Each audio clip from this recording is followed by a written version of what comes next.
আমি রাহি, জহির এহসান রাহি। আমার বাড়ি এখন অনেকটাই নিরিবিলি।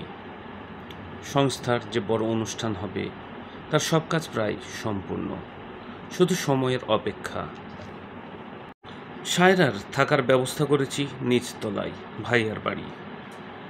ভাইয়ার শ্বশুরমশাই আর নেই। শাশুড়ি অনেক আগেই দুনিয়া থেকে বিদায় হয়েছেন। বুঝলাম ভাইয়া এতদিন বাধ্য হয়ে শ্বশুর বাড়ি থাকত। জেমস আর আমি বসে জেমসকে অনু আর আমার কিভাবে পরিচয়, আমাদের সব ঘটনা খুলে বললাম। অনুকে এখানে আনার পর তার সাথে আমার খুব একটা কথা হয়নি। আমি জেমসকে বললাম, আচ্ছা, আমরা যদি আমাদের এবারের জাকাতের টাকা সবার একত্র করে দেশের বাইরে পাঠাই কেমন হবে? জেমস বলল, খুব ভালো হবে, কিন্তু সবার পরামর্শ দরকার। আমি বললাম, তা তো অবশ্যই। হঠাৎ জেমস বলল, আচ্ছা, তুই কি অশ্বিনকে ভালোবাসতি? আমি তার দিকে চেয়ে রইলাম, কোনো উত্তর দিলাম না। হুইল চেয়ারে বসে অনু ঘর থেকে বের হয়ে এলো, বলল, অশ্বিন ছিল একটা ইমোশনাল ফুল।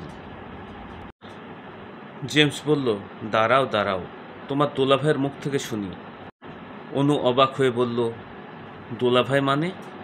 জেমস বলল, তোমার ধর্মবোন, যার খোঁজে তুমি এখানে এসেছ। অনু বলল, তাহলে তুই সেই জহির এহসান রাহি যার সাথে দেখা করতে আমি এখানে এসেছি, কিন্তু তোর বাড়ি বলে ইন্ডিয়া। আমি বললাম, তোরা তো বাঙালি বলতে ইন্ডিয়ান মনে করিস।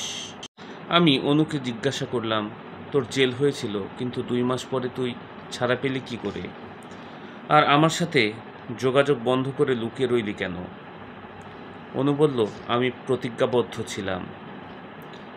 আমি বুঝলাম তার বাবা মা আমার উপর বড্ড রেগেছিল, হয়তো তাই। আমি চুপ করে রইলাম। অনু বলল, জানতে চাইলি না কে প্রতিজ্ঞা করিয়েছিল?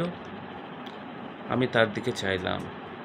অনু বলল, তোকে বিমানে তুলে দিয়ে আমি জলদি হাসপাতালে পৌঁছালাম, ডাক্তারের সাথে দেখা করি। ডাক্তার বললেন, অশ্বিন বেঁচে আছে, কিন্তু তার বেঁচে থাকাটা একদম আশ্চর্যজনক।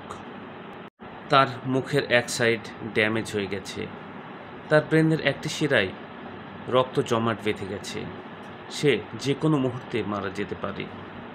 অশ্বিন 2 মাস অজ্ঞান অবস্থায় ছিল। হঠাৎ একদিন তার জ্ঞান ফেরে। সে সব জানার পর জবানবন্দি দেয়। অতিরিক্ত ড্রিঙ্ক করার কারণে সে ছাদ থেকে পড়ে গেছে। অশ্বিন তার মুখ তোকে দেখাতে চায়নি। আমরা তাকে নিয়ে শহর ছেড়ে চলে যাই এমন জায়গায় যেখানে তুই কখনো যাসনি। অশ্বিন বলেছিল, আমি আমার এই চেহারা রাহিকে দেখাতে চাই না, তুই রাহির সাথে সম্পূর্ণ যোগাযোগ বিচ্ছিন্ন করে দে।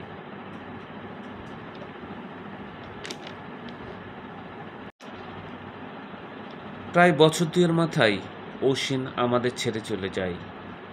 তার 2 বছর পর বাবা মাও চলে যায়।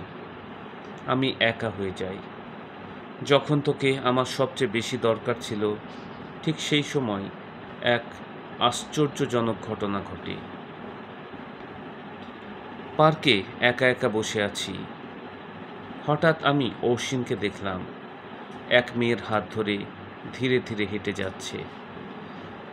কিছুক্ষণের জন্য আমার হার্ট কম্পন বন্ধ হয়ে গিয়েছিল। আমি ছুটে গেলাম তার দিকে। মেয়েটি ছিল অন্তঃসত্ত্বা। আমি তাকে অশ্বিন বলে ডাকতেই সে মিষ্টি হেসে বলল, ভাইয়া, আমি প্রভা চৌধুরী। অনুর চোখ বেয়ে জল।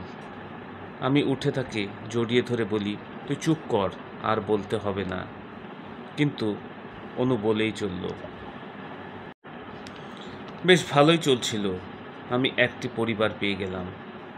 একটা নয়, 2-2টা বোন। সাথে বোন জামাইও। কিছুদিন পর একটি ফুটফুটে সুন্দর ভাগ্নি জন্ম দিল আমার বোন। আমরা বেশ খুশি ছিলাম। তার মুখে তোর অনেক কথা শুনেছি। আমি তোকে দেখার জন্য ডাকতে চেয়েছিলাম, কিন্তু সে বলে তুই ইউকে কখনো যাবি না। আমি তার কারণ জানতে চাইলে সে কাঁদতে লাগলো। বলল, ওইটাই তো আমার সবচেয়ে বড় ভুল। আমি কখনোই তাকে প্রশ্ন করিনি কেন সে ইউকে এত অপছন্দ করে।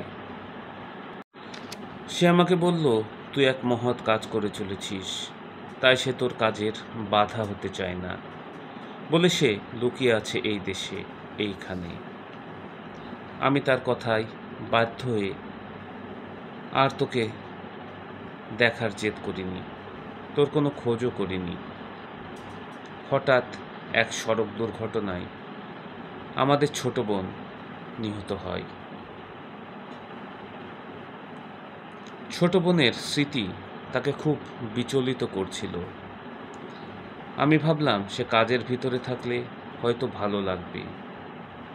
একদিন কাগজে দেখি অ্যারিজোনার এক সায়েন্টিস্ট এক দক্ষ অ্যাসিস্ট্যান্ট খুঁজছে। আমি তাকে অ্যাপ্লাই করতে বলি। নতুন চাকুরি নিয়ে সে চলে যায় অ্যারিজোনা। আমি অনুর কাঁধে হাত দিয়ে বললাম, সে আসছে সামনে মাসে। অনু বলল, তাকে সারপ্রাইজ দেব বলেই তো আমি আগে চলে এসেছি। আমরা কথা বলছি, মোবাইল বেজেই চলেছে। জেমস বলল, দোস্ত, ফোনটি একবার ধর, দেখ কে রিং দিয়েছে, জলদি দেখ।